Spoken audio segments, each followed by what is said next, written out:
एक छोटे से गांव में आयशा नाम की एक मेहनती लड़की रहती थी। हाँ बेटा, तुम बहुत मेहनती हो। शुक्रिया अम्मी, मैं सब तैयार करती हूँ। आयशा अपनी उम्मी के साथ एक छोटे से खाने के ठेले पर काम करती थी। एक प्लेट चावल, फर्श सिफारिश। इनके ठेले की सबसे मशहूर चीज चिकन पराठा रोल था। बेटी, अगर आज हमने अच्छे रोल बना लिए तो हमारा कारोबार बहुत बढ़ जाएगा।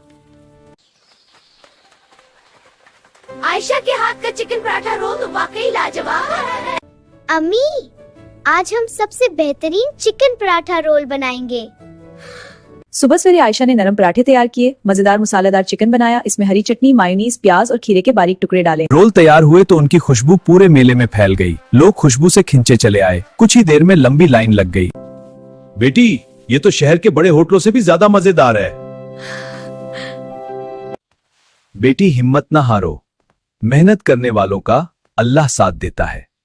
आयशा ने दोबारा काम शुरू किया और शाम तक इतने रोल बेचे कि उनकी सारी मेहनत रंग ले आई। उस दिन के बाद उनका ठेला पूरे इलाके में मशहूर हो गया। आयशा ने सीखा कि मेहनत, अच्छा अखलाक और हिम्मत कभी जाया नहीं जाते।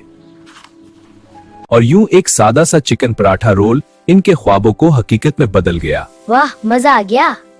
मेहनत और अच्छे बर्ताव से छोटा काम भी बड़ी कामयाबी बन सकता है। देखो, एक छोटा पौधा कितना बड़ा हो गया।